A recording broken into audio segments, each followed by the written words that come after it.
Halo teman-teman kelontong Ruru, kembali ke sesi logika Nepenthes ya kali ini. Dan saya akan ngebahas salah satu topik yang paling dicari di Indonesia terutama, tapi sumbernya sih dari orang luar ya sebenarnya, yaitu pemupukan kopi pada Nepenthes. Mitos atau Fakta. Nah, kali ini kita akan bahas dengan metode yang lumayan scientific lah intinya. Khasnya kelontong Ruru ya, nggak cuma asal bacicot, sekalian juga bisa buat argumen sama kaum mendang-mending musuh yang paling saya benci itu. Dan yang paling saya benci juga, bro saya tahu caranya gedein kantong nepe, bro saya tahu cara ngerawatnya, tapi pas ditanya gimana nggak mau kasih tahu. Bullshit. sabar bro, sabar. Oh iya, bulan puasa lagi mesti nahan emosi nih, sorry. Nah, kita mulai dari di sini ada banyak objek ya bilangnya, subjek penelitian. Pertama yang kita pakai buat kontrol itu adalah air distilasi murni. Jadi bener-bener air isinya H2O, nggak ada apa-apanya. Dan karena dia adalah air distilasi murni, bentar nih saya goyang dulu biar nggak mati. Itu biasanya pH-nya asam. Contohnya adalah kalau kalian sering dengar amidis itu kan dibilangnya airnya bagus, sehat, segala macem. Padahal kalau menurut saya yang berlatar belakang medis, air yang alkali juga termasuk itu semua bullshit. Karena badan kita itu punya sistem adjusting buat pH-nya. Jadi mau yang kita minum atau makan itu mau alkali, mau asam, asid, itu badan kita bisa nyesuaiin. Nah, cuman sebagai basic ya, kita lihat sebagai kontrol semua subjek yang ada di sini itu menggunakan air amidis. Nah, kita lihat dulu pH-nya air amidis itu kan terkenal asam.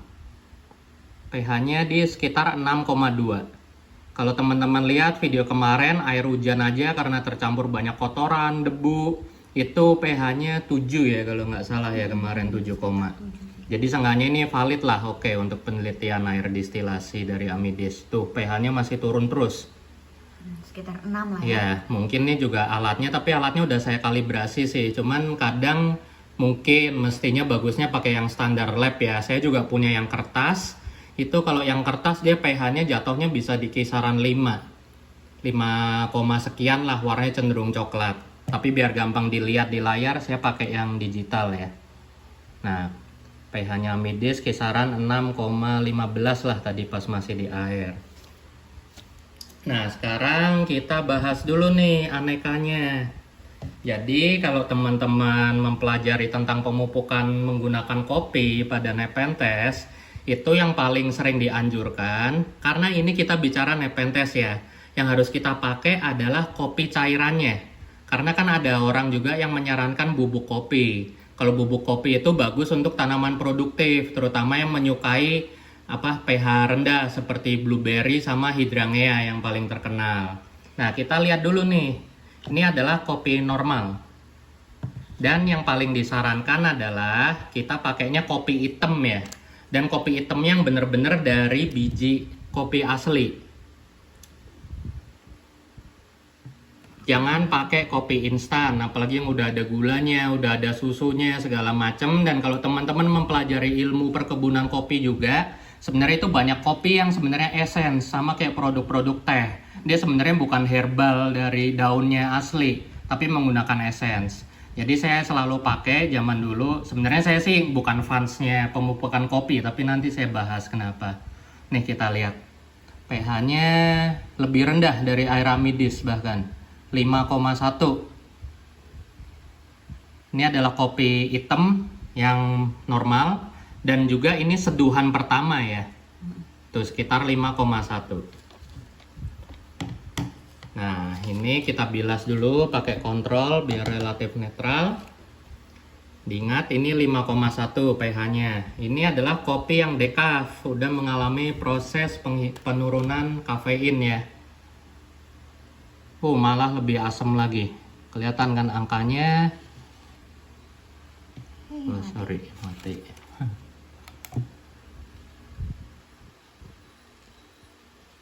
3,9. Bahkan masih turun. Ya taruhlah di sekitar 3,8 ya. Mungkin dari jenis kopinya juga mempengaruhi ya.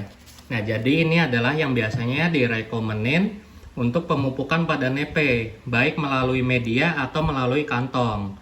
Tapi jangan gunakan kopi yang seduhan pertama seperti ini. Yang paling bagus adalah habis kita ngopi, kita habisin kan masih ada sisanya. Entah serbuknya atau entah cairannya. Nah, habis itu bubuknya kita rajang lagi menggunakan air. Kemudian juga kalau kalian memang mau membuat pemupukan dengan kopi, kalian kan biasa minum dengan air pam, air mateng gitu kan. Karena ini untuk nepe ya dari awal dipersiapin lah pakainya memang air yang rendah ya, jangan tap water atau hard water kayak gitu. Jadi pakainya amidis. Nah, yang paling direkomenin dari kopi sisaan tadi. Nah, ini udah saya tulis ya, sisa kopi. Jadi ini adalah sisa cairan kopi yang nggak habis sama dari bubuk kopi yang masih kita rajang tadi, kita rebus lagi. Kita cek tadi kan pH-nya sekitar 5,1 sama 4,8 ya. Nah, ini relatif bagus. Naik sekitar 5, kalau pH udah sampai 4 ke bawah itu juga relatif kurang bagus. Jadi menurut riset jurnal penelitian rata-rata media keasaman media yang paling bagus untuk nepe yang jenis-jenis sangat eksotis seperti keluarga Filosa, Raja dan lain-lainnya itu adalah di sekitar 5,5. Nah, kita lihat nih. Keasamannya juga relatif oke. 5,3 lah kita buletin. Jadi kopi sisa kayak ginilah dan airnya juga pakai air yang memang rekomendasi ya untuk nepe. Inilah yang kita siram atau isi ke kantongnya nepe. Nah, kemudian kita bahas dulu nih kira-kira kenapa sih kopi itu bisa membantu pertumbuhan nepe. Kalau kalian lihat di forum segala macam atau di konten-konten lain, semua orang itu kan cuman bilang kopi itu bagus buat nepe. Tapi apa sih kekurangan sama kelebihannya? Kita bahas kelebihannya dulu. Jadi kopi itu sebenarnya selain dia bisa membantu keasaman pH dari media karena kita siram ke media, dia itu basically juga mengandung nutrisi. Nutrisi yang utama adalah nitrogen, kalsium, dan magnesium. Nah, kemudian mereka juga mengandung mikronutrisi lainnya ya, mineral-mineral lain tergantung biji kopinya tumbuhnya di mana. Kemudian juga itu tadi satu faktor nutrisi. Dia mengandung banyak nitrogen juga, bagus untuk pertumbuhan tanaman, termasuk nepe. Nah, kelebihan lain yang kedua kita juga udah lihat tadi, dia bisa menurunkan pH medianya ya. Jadi keasamannya bisa kita turunin lah ke pH-nya. Kemudian juga keunggulan lain, tapi ini sebenarnya nggak terlalu masuk ke dunia Nepenthes. Tapi ada faktor juga karena kita pakai mereka. Yaitu si kopi ini bisa memainkan angka CEC, yaitu Cation Exchange Capacity. Jadi kalau partikel-partikel ion atau sejenis atom lah kita bilangnya, itu yang bermuatan positif adalah kation, sedangkan yang bermuatan negatif itu biasanya adalah anion. Nah, kalsium, magnesium, potasium, sodium itu termasuk golongan kation yang bermuatan positif. Sedangkan salah satu komponen utama di air pam atau air ledeng itu kan klorin ya, seperti udah saya bilang di video sebelumnya, itu justru bermuatan negatif. Nitrat sendiri juga bermuatan negatif. Nah, nitrat ini kan juga salah satu bahan kimia yang sediaan sintetisnya sering dipakai buat pupuk ya, buat ganti nitrogen juga. Nah, dari situlah makanya kenapa dengan menggunakan pupuk kimia yang biasanya berbahan dasar urea, nitrat, dan lain-lain, itu malah bisa menaikkan pH tanah jadi cenderung basah atau alkali. Makanya itu kurang bagus juga, apalagi mereka biasanya sediaannya berupa kristal garam. Jadi bisa menaikkan EC atau electronic conductivity-nya mereka. Nah, kira-kira angka anjuran, ini sebagai gambaran aja ya. Terus lantas nilai CEC yang bagus itu berapa? Kita nggak pernah bisa patok, kecuali kita bikin penelitiannya langsung terhadap Nepenthes, tapi setahu saya belum ada penelitiannya. Cuman sebagai gambaran, CEC itu nilai satuannya adalah MEQ ya. Jadi kalau saya lihat patokannya adalah di tanah yang berpasir kemudian rendah kandungan organiknya, itu nilai CEC-nya biasanya 5 meg per 100 gram dari tanah tersebut. Nah, dari kondisi tanah berpasir dan rendah organik itu kita bisa lihat contoh utamanya habitatnya Drosera falconeri atau Drosera lain yang hidup di silika ya. Nah, kemudian juga ada lagi nepe-nepe yang suka tumbuh di daerah kayak gitu. Biasanya di hutan kerangas. Hutan kerangas itu kandungan pasir silikanya banyak banget. Kandungan organiknya biasanya didapat dari sisa-sisa serasah daun pakis yang sebenarnya relatively rendah N ya. Dan air-air dari tanin. Nah, jadi kita bisa lihat gambarannya kira-kira gitu. Nah, kalau di tanah yang lembut, nggak keras, kemudian juga kandungan organiknya tinggi, itu biasanya nilai CEC-nya rata-rata 15 meg per 100 gram kandungan tanahnya. Itu contohnya adalah petmo subur berfertilizer atau mungkin tanah lembang ya. Nah, tapi di sini juga ada kontroversi lain. Rata-rata kan orang bilang CEC yang bagus itu bagus untuk tanaman. Nah, sebenarnya fungsi CEC tadi apa sih? Kenapa saya bahas juga? Karena selain dia bermain di kopi, jadi bayangkanlah CEC itu adalah daya simpan atau daya buffer dari ion positif yang termasuk kation tadi. Nah, jadi intinya adalah sesuatu tanah atau soil mix yang mengandung nilai CEC bagus atau tinggi, berarti dia memiliki kapasitas menyimpan nutrisi yang tinggi juga. Karena ibarat itu adalah sebuah pertukaran ya. Ion negatif, ion positif itu saling keluar dan saling mengisi. Even antar kation yang positif itu juga saling ngisi. Misalkan ada kation kalsium, dia jauh lebih kuat dari magnesium positifnya. Positifnya entah sekian berapa, nah nanti si magnesium ini bisa di-replace sama kalsium. Itu contohnya ya, kalau saya nggak salah. Saya udah lupa kimia, dulu pelajaran yang sering saya bolos. Nah, biasanya sebagai patokan, suatu media yang rendah CEC-nya, itu makin cepat berkurang pH-nya. Nah, seperti yang kita tahu ini jadi balik lagi, ironis. Nepe itu kan suka media yang asam. Nah, kalau kita nyiram kopi, berarti kan nanti CEC-nya jadi bagus ya. Nah, dengan CEC-nya jadi bagus atau tinggi, medianya akan lama berkurang keasamannya. Jadi mungkin ini bisa jadi salah satu faktor buat teman-teman yang udah ngelakuin pemupukan kopi dari lama, itu kadang nepenya jadi ogah ngantong lagi. Kenapa? Karena CEC dari si kopi ini naik. Dan karena CEC-nya naik, jadi nutrisi yang dipertahankan di dalam media atau mendekati akar dari nepe tersebut, itu jadi relatively awet. Tersedia terus untuk nepe. Jadi ini bisa dalam waktu lama malah jadi bumerang. Nepenya jadi kenyang, merasa nggak perlu bikin kantong lagi. Jadi teman-teman harus perhatiin ya, ini basicnya. Seperti udah saya jelasin sebelumnya, semua pemupukan selama organik dan aman boleh untuk nepe, tapi perhatikan dua hal utama. Frekuensi pemupukannya, kita nggak boleh gatel. Less is more, itu yang paling sering saya tekankan. Dan yang kedua, kita bisa lihat di pengalaman saya, nggak semua nepe merespon dengan bagus. Seperti saya udah sering bilang di beberapa video sebelumnya, rata-rata nepe lowland dulu itu saya berasumsi justru nepe-nepe yang bentuknya simple seperti gracilis, mirabilis, ampularia itu evolusinya bergeser ya, makin baru justru jadi makin kompleks, jadi highland yang eksotis itu. Tapi setelah saya baca banyak jurnal, justru tampaknya sebaliknya. Jadi yang duluan ada itu justru nepe yang aneh-aneh, rewel-rewel itu yang dari HL. Makin lama mereka makin geser ke jadi lowland yang kayak mirabilis dan lain-lain. Ini kelihatan karena mirabilis sama gracilis ini dia lebih bandel di tanah apapun dan mereka relatif nyerap nutrisi apapun.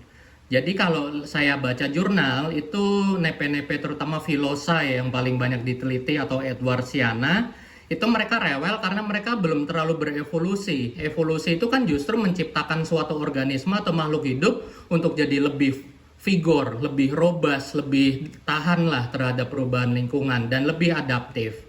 Nah dari situ kan kelihatan Filosa, Edwardsiana itu kan rewel banget pada awal kultivasinya. Nah itu diperhatikan ya. Dan ini adalah salah satu contohnya. sebenarnya saya udah meninggalkan cara pemupukan kopi. Jadi habis ini kita akan masuk ke sisi negatifnya pemupukan kopi ya. Ini adalah Globosa Ampularia BM yang saya dapat dari teman saya, Dr. Kelvin juga, adik kelas saya dulu. Lihat, ini adalah daun lama yang saya dapat dari dia pada saat masih di GH-nya dia. Kemudian saya melakukan pemupukan kopi hitam. Yang saya buat waktu itu adalah kopi hitam lampu murni, saya rebus dengan air AC dan dosis pakai filling ya. Jangan tanya saya sekali lagi. Saya apa-apa selalu pakai filling. Kemudian saya siram ke media. Media yang saya pakai adalah Sphagnum moss. Lihat perkembangan jauh sekali. Ini daun lama 1 2 kelihatan di belakang, bandingkan dengan daun baru yang tumbuh di tempat saya pada saat saya menggunakan pupuk kopi. Dari sini membuktikan efek paling utama dari kopi itu adalah nitrogennya tinggi. Dan permasalahan dari orang kita adalah kita kan susah ya. Rata-rata teman-teman juga maunya miara nepe yang eksotis, yang rewel. Ini bisa jadi bumerang karena kandungan nitrogennya tinggi, otomatis pertumbuhan tanamannya bagus. Tapi kantongnya bagus nggak? Ntar kalau jenis kayak gini kan memang oke, tanamannya gede dan kantongnya kecil. Tapi kalau kalian miara truncata atau lain-lainnya seperti Maxima, itu ntar daunnya doang yang gede. Jadinya kurang kelihatannya, ya sebenarnya tanamannya sehat lah. Cuman kita kan pengennya yang punya kantongnya terlihat gede ya, cakep buat foto-foto Instagram atau buat mejeng atau buat pamer. Nah, sekarang kita bahas kembali ke kekurangannya kopi ya. Ini contohnya. Kenapa sih saya meninggalkan pemupukan menggunakan kopi? Satu, seperti tadi saya bilang, kopi sendiri adalah sumber nutrisi. Dan karena dia adalah sumber nutrisi, dan apalagi kopi ini juga sebenarnya belum terfermentasi kan dibandingkan dengan pupuk kompos yang udah mengalami proses fermentasi setahun lebih. Jadi bakteri masih sangat suka dengan kopi ini. Kalau kalian overdosis dalam memberi kopi, bisa jadi itu malah jadi makanan bakteri yang ada di dalam tanah atau bahkan jamur. Karena beberapa jamur itu juga sangat menyukai sesuatu yang bersifat asam, yang pH-nya rendah seperti ini. Dan karena terjadilah proses fermentasi oleh mikrobiom itu, maka akarnya bisa panas, akarnya bisa busuk, nepenya stres, atau malah medianya cepet basi. Kalian jadi mesti sering repotting dan itu akan stressful buat nepe. Kemudian juga yang mempopulerkan pemupukan oleh kopi ini, apakah orang Indonesia? Bukan. Yang mempopulerkan adalah orang-orang barat. Dan kalian mesti paham, suhu di negara barat itu atau iklimnya itu adalah 4 musim. Dan udaranya relatif kering. Which is artinya dibandingkan dengan kita yang di tropis, suhu udara tropis negara 2 musim itu sangat menunjang pertumbuhan bakteri, pembusukan lebih cepat di kita. Jadi kalau kalian sering pakai kopi yang high nutrition dan sifatnya masih bisa dimetabolit lagi oleh mikrobiom tanah, itu lebih beresiko. Alga jadi lebih cepat karena dapat cahaya sama dapat suhu hangat. Kemudian kita juga lembab, alga itu kan demen banget lembab. Dibandingkan dengan orang luar yang suhunya relatif kering. Mereka juga kalau bangun GH, ini setelah pengamatan saya beberapa kali saya mengunjungi GH-GH teman saya yang canggih-canggih. Itu nepenya rata-rata kendala utamanya adalah alga, kotor-kotor. Nggak ada yang bisa bangun greenhouse kayak orang luar yang udah terkenal kayak EP atau red leaf exotic. Itu nepenya bersih-bersih loh, nggak ada alganya sama sekali. Itu faktor utamanya adalah apa? Karena kita negara tropis, bukan negara 4 musim kayak mereka. Dan kita juga negaranya kotor ya, polusinya banyak. Jadi debu segala macam itu kan ada yang organik, itu juga sumber makanan untuk mikrobiom. Dibandingkan dengan negara luar yang bersih udaranya. Ya itu kita serahkanlah ke para ahlinya. Kemudian juga saya kenapa nggak pakai kopi lagi? Karena media saya seperti itu tadi akan jadi cepet jadi sarang sarang mikrobiom. Saya juga nggak nyalahin mereka sebagai mikroba yang jahat, karena itu adalah bagian dari alam ya. Dan sebenarnya proses fermentasi yang dilakukan oleh mikrobiom tadi itu juga membuat sediaan nutrisi jadi makin simple, makin sederhana. Itu juga diperlukan. Kita jangan musuhi para mikrobiom itu. Cuman pada saat mikrobiom itu melakukan tugasnya, Jangan tanamannya ditanam di situ karena itu bisa berbahaya untuk akar. Setelah mikrobiom selesai melakukan tugasnya, barulah tanaman bisa make. Analogi paling gampang adalah usus kita. Kita makan sesuatu, wujudnya contoh hamburger sama salad. Semuanya high nutrition, high kalori. Tapi yang membuat nutrisi terserap itu apa? Justru mikrobiom yang ada di usus kita. Sama mereka diurai, terus begitu udah jadi simple nutrisinya baru diserap oleh tubuh kita. Nah itulah jadi saran saya, kalau saya pribadi bukan fans dari pemupukan kopi. Karena rawan membuat media cepat rusak di iklim tropis. Apalagi kalau kalian pakainya sphagnum moss ya. Kalau kalian pakai bebatuan aja, saya juga penganut aliran bebatuan. Itu batuannya jadi cepat beralga. Apalagi kalau air yang kita pakai bukan air bersih, air destilasi ya. Kemudian di outdoor juga. Walaupun saya pribadi pakai batu, tapi sebenarnya media yang paling saya sukai adalah perpaduan media bebatuan dan organik seperti koko khas yang udah dikupas. Maka dari itu, setelah selesai kita membahas kopi, kita bahas nih yang sampingan. Karena tadi kita ada bahas tentang CEC ya, Cation Exchange Capacity. Ini adalah salah satu produk dari bro saya, Om Donaldson, salah satu ahli terarium, palut, dan tanaman di Indonesia ya. Mungkin teman-teman yang suka dart frog atau terarium pasti tahu dia. Nah, dia juga bikin produk namanya Holy Verts. Jadi sekalian aja saya coba nih. Warnanya bening. Terus saya nanya, karena ini bening kandungan nutrisinya apa? Jadi kalau dia pemakaian pupuk ini adalah, sebenarnya saya juga nggak tahu ini layak disebut pupuk apa enggak. Karena dia ahlinya mainan terarium atau paludarium atau tanaman hutan atau bahkan moss. Itu kan komoditi utamanya para hobiis itu ya, terarium dan dart frog. Jadi kan mereka tuh suka nyetek atau ngambil tanaman hutan, dan biasanya untuk aklimatisasi ya, sterilisasi dari hama, tanamannya itu di cutting, dimasukin ke wadah steril dulu. Jadi tanamannya juga tanpa akar. Kemudian oleh beliau, tanaman-tanaman tersebut disemprot menggunakan Holy Verts ini, dan tanamannya itu bisa tetap hidup di dalam situ. Saya belum tahu dan saya juga nggak mau nanya terlalu banyak karena ini pasti rahasia dapur dia ya, itu kan wajar. Walaupun kayaknya dia cerita sih kalau saya tanya, cuman sayanya lah yang nggak kepo. Cuman dia juga cerita ke saya, dia ngedesain ini bareng sama profesor botani. Isinya itu banyak kan ion-ion gitulah. Dia sendiri juga sebenarnya nggak mudeng sama bahasanya nih profesor. Bahkan profesor ini cerita lucunya.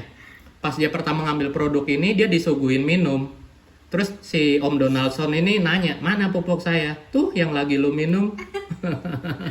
Jadi ini aman banget, makanya sering dia pakai buat lumut sama kodok ya, dart frog. Nah sekarang kita buktikan, mumpung topiknya CEC, cation ya.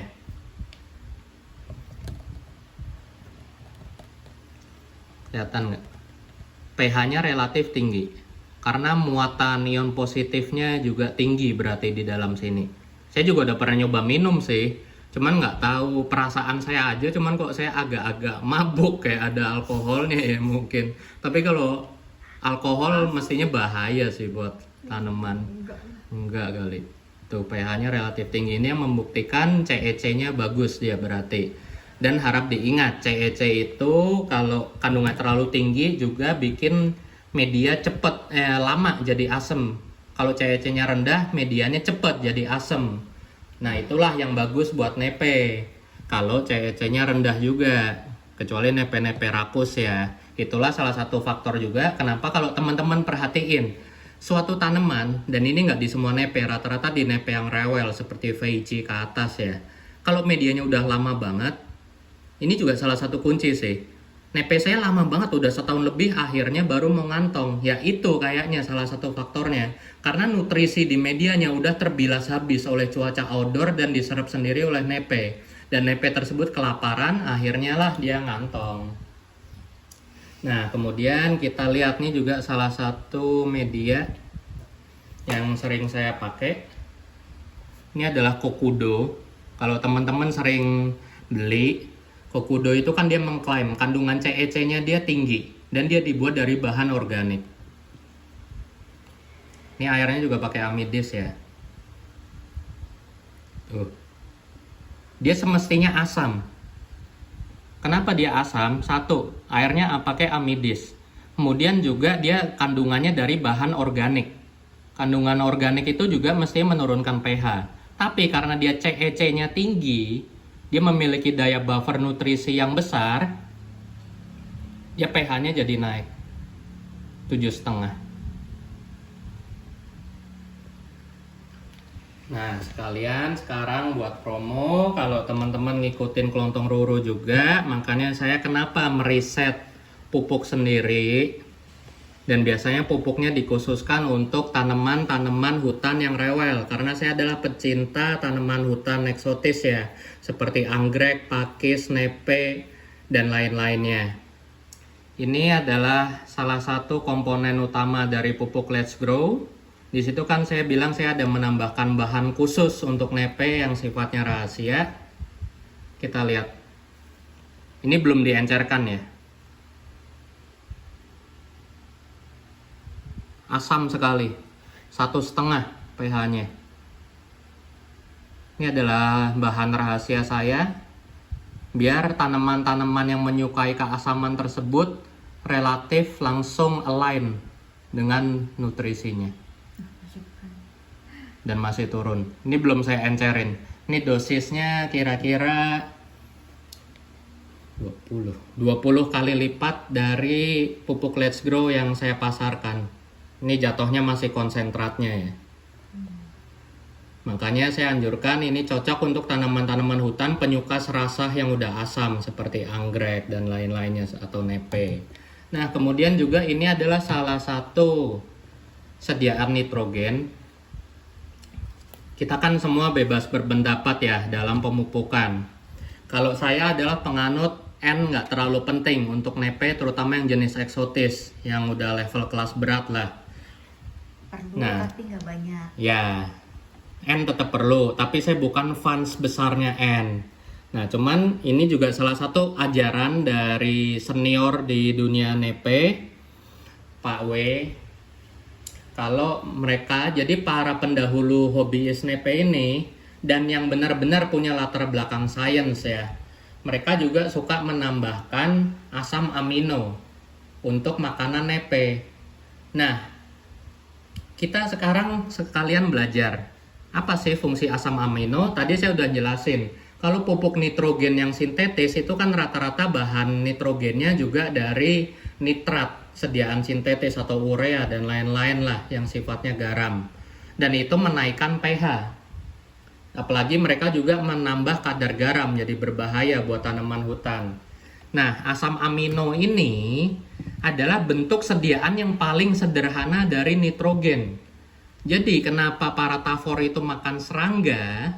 Karena serangga itu, apalagi yang gendut-gendut ya, kayak laba-laba, kumbang, semut, itu tuh mengandung protein, dan protein itu salah satu bahan paling basicnya setelah dipecah oleh penguraian, entah oleh enzimnya nepe, entah oleh bakteri, itu salah satu partikel paling kecilnya adalah asam amino ini, dan dia adalah sumber nitrogen yang langsung bisa digunakan oleh tanaman, baik melalui akar ataupun perangkap. Jadi para ahli pendahulu kita itu rata-rata berpendapat asam amino ini bisa menggantikan peran nitrogen dengan jauh lebih aman dan lebih cepat terserap. Nah, kita bandingkan asam amino sesuai namanya ya, amino asid. pH-nya juga sangat rendah.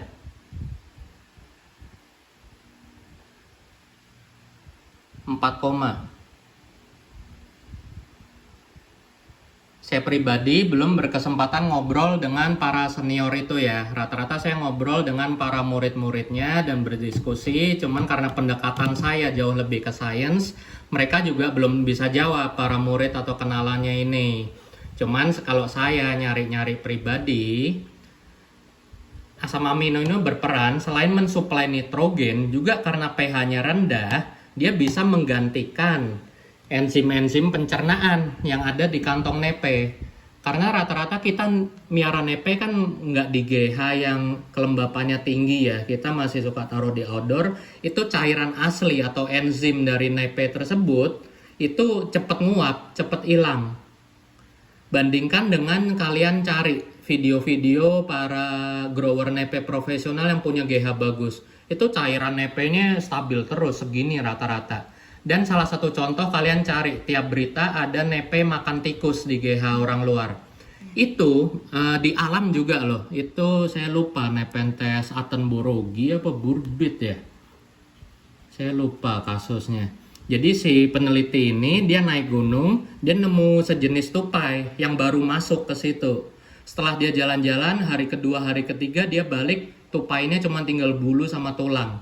Dan hal ini juga terjadi di GH-GH yang sistemnya tertutup di orang luar, itu tikus suka masuk juga.